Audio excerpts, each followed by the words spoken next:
Welcome in, Raider fans. It's another edition of Player Profile right here from Giangelo's in Boardman off of 224. And another senior player profile with the one, the only number 18 in your programs, number 1 in your hearts, Troy Combs. Also, part of the intro that I want to get some applause for, the Raider of the Week, Troy Combs. All right. TC, how does Raider of the Week, how does that come about? I just got a text from Jimmy one day, saying I was Raider of the Week. So I don't know. He told me that, they vote for me and stuff. They vote for you? Yeah, they nominated That's me. big. So what does it mean to you to be Raider of the Week? It means a lot, I love the community, and I feel like, to be able to represent it in this way, shows hopefully I fill out some of the criteria of what I believe means to be a Raider, which is, selfless. Coach Rock always says selflessness, honesty, and respect, So, those three, Hey, you check the attributes. boxes on all those three. I can tell hope you that. so, yeah. Absolutely. Raider of the Week, that's incredible. Nice job. Well done again.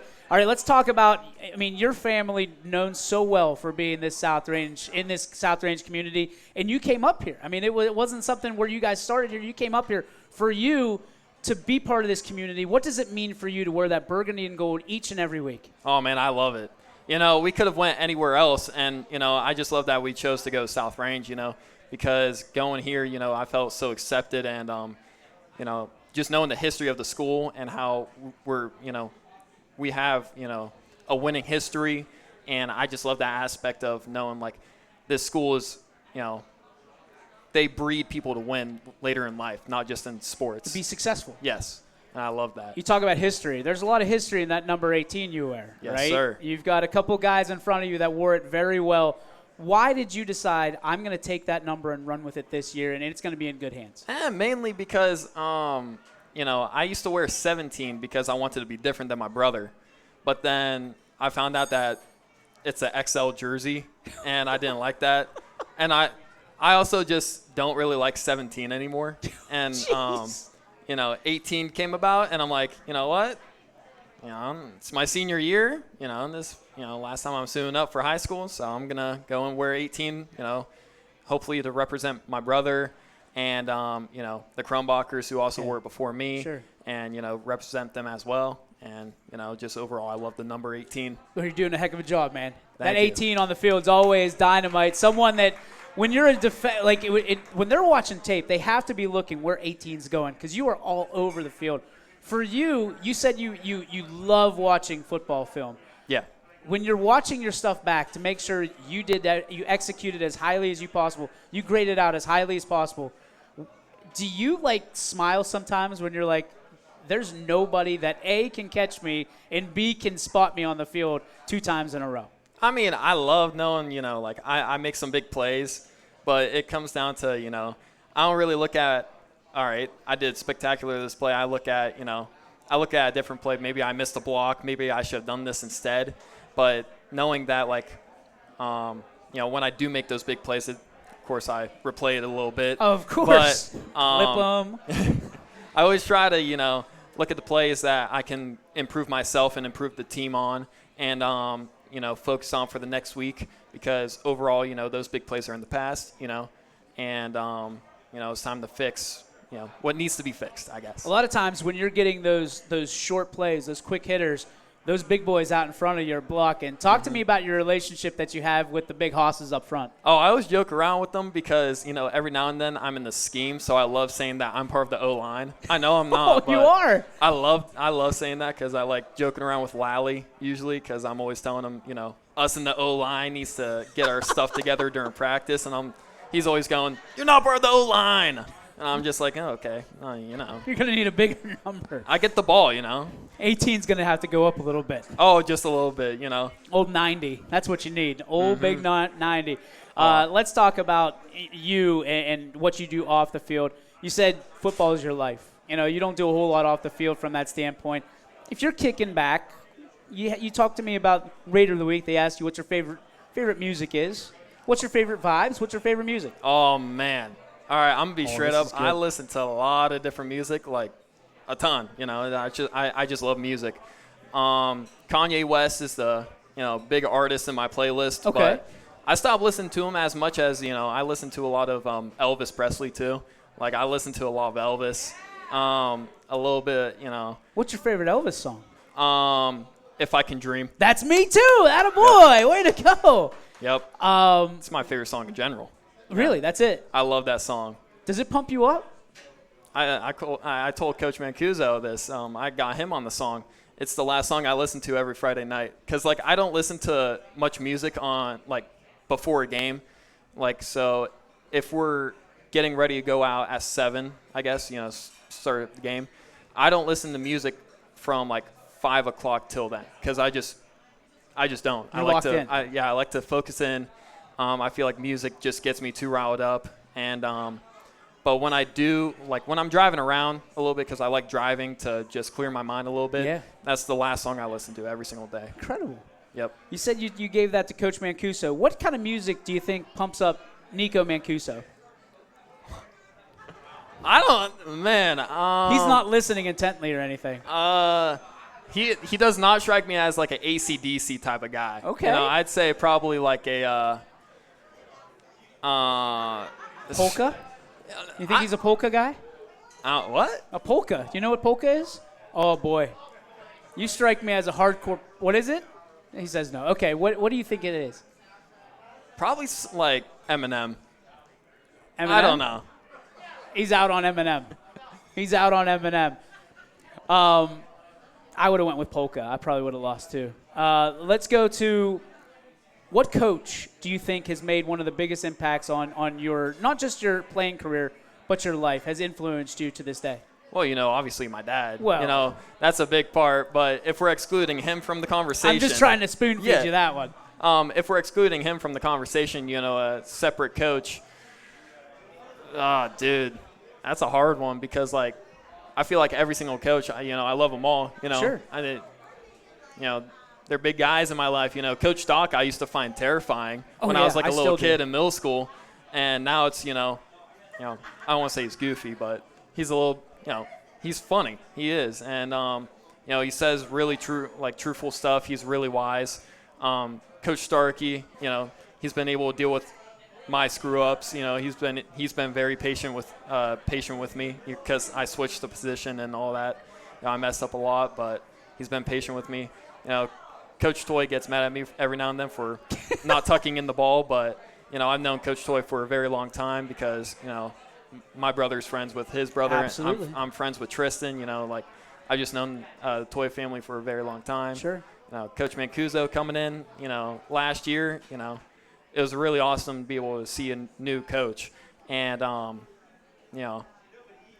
eat, us in the football player, we eat lunch in his classroom during, lunch. Oh, really? Yeah, it's awesome. He just plays film on the smart board and, just go eat lunch. So you guys just chop it up during lunch about football and talk about kind of the scenarios. Yep. That's awesome. Yeah, it's really nice. That's awesome. That's very nice to have. Yep. All right, advice. What's the best advice you've ever been given?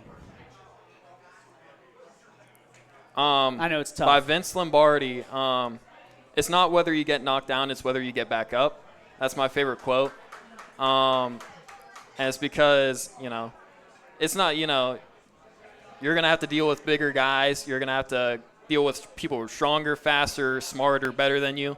But it's not whether, you can just go sit down and say, all right, they're better than me. Yeah. I'm just going to let it be that way. Or you can get up and be like, all right, I'm not going to let that happen. I'm going to go and strive to be better than you, and I'm going to find a way to be better. So I always say my best advice is just have the confidence within yourself to say, I'm not going to stay down. Rocky, Balboa, Rocky's my favorite movie of all time. And I feel like he's the perfect embodiment of, he's not going to stop. He's going to keep going after you. He's a worse fighter than, in the movie. He's a worse fighter than Apollo. He's slower. He might be stronger. He changed. Yeah. But, he's slower.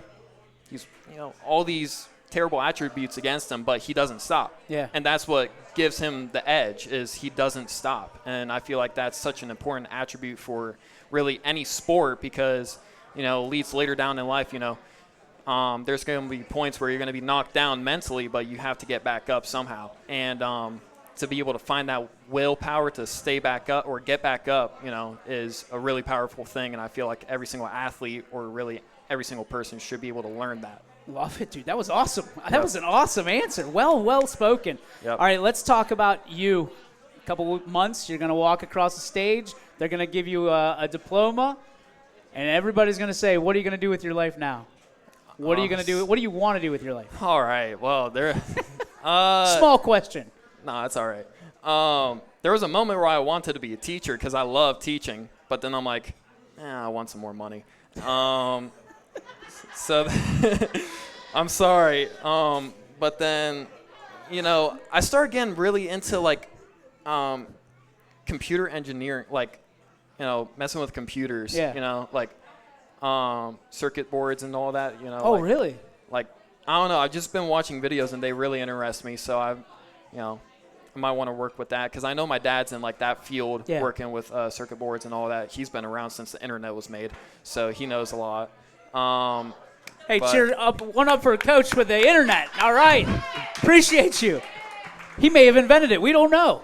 I don't know. He doesn't tell us a whole lot. Yeah. For you, obviously, we talked about your family already. What do they mean to you? I mean, man, they mean the most. My brothers. They're the people who I look up to in life the most. They always tell me every day they want me to be better than them. My brother Chris. I always look up to him because he always just wants me to strive to be a better studier in school. Focus on school and be better at it. And even though I have honor roll, I still always want to go always better. Be better. And then, my brother Matthias. I mean, A everybody bit. knows his accomplishments. So it's always, I look at that and I'm like, I want to be better than him. But then there was a point where I'm like, I'm never going to be like him. I already know that. He'll never be like me, though. And, I just have to go create my own, fill my own shoes and fill my own shoes for my team, because our teams are different. And, he's 5'8", 130 pounds. I'm 6 foot, 175, so it's a little bit different. I'm never going to be as quick as him, so it's just I'll be faster, but. Faster than Matthias Combs is pretty doggone fast. I'll tell you that right now. Not quicker. But. All right. South Range superlatives. You are most likely to blank. Become president. El Presidente. I like that. President Combs. I like that. That's what I got in middle school, for my Most likely to be president? Yeah. Okay, so what would be your number one platform you would run on, Mr. President? What do you mean? What would be the thing that you would change? It just got real quiet in here. You might run this year. If I'm being honest, it might be a oh little bit boy. controversial. I'd probably make it mandatory to have Kanye West playing in schools every, Kanye West playing in schools. Or something like that. That's a good platform to run on. That's where we start. That's a good starting point. Yep. What do you want to be known for? When it's all said and done, when people are looking back in 5 years, what do you want people to remember about you? Man, I like this. I just hope they remember how much I was able to change a little bit, because I feel like last year and previous years I was shy and I was very a little bit quieter. Yeah. And I feel like this year I was really able to break that mold and just be like, what, it's my last year, just go have fun, I guess. And I don't know. I've always just wanted people to, specifically the underclassmen, I hope they remember what it takes to become, took me, what's the word? I don't know. Took the work to get where I'm at right now. Yeah, work ethic. That's where I want them to, remember me for, is because, Shane Lindstrom, yeah, he had me lifting in 8th grade, and I still credit that to being one of the reasons why I'm a leading lifter in the weight room. Because again, I'm little bit younger for my grade. Sure. So I feel like that's a big attribute to how I'm able to be at my strength and size. And then, one of the biggest things, I've told this to tons of people, I went from 145 pounds from when we lost to Perry last year to I bumped up to 180 pounds at the beginning of the season. Wow. And, That's a lot of groceries, Mom. A lot of groceries. She'd pack me like 2 lunches. I'd eat one throughout the day and eat one during lunch, and then I'd eat the rest of the other one. I had a whole thing. But we're proud of you, buddy. You've come a long way. You definitely have opened up. We're proud of who you are and who you're yet to become. Hopefully, it'll be a 2-time state champion. Ladies and gentlemen, Troy Combs. Nice job, buddy. Thank you.